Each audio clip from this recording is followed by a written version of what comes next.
Če želimo razviti skrajšano glavno jadro med plovbo, moramo pluti čim bolj proti vetru.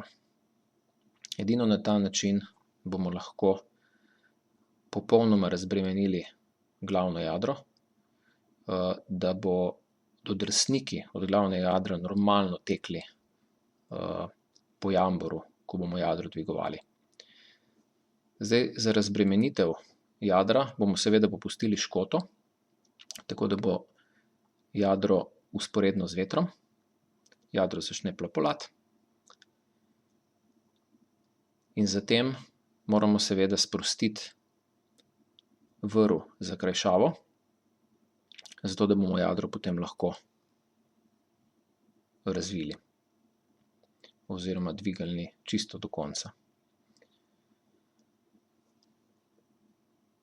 Dvigovanje jadra, ki je bilo prej skrajšano, je malo težje, kot če krajšava prej ne bi bila uporabljena.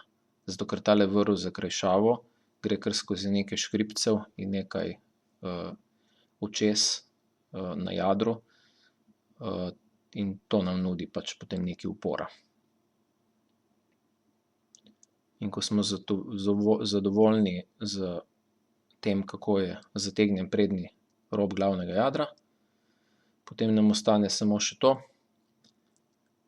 da zategnemo škoto in poskrbimo s tem, da postane tudi glavno jadro aktivno.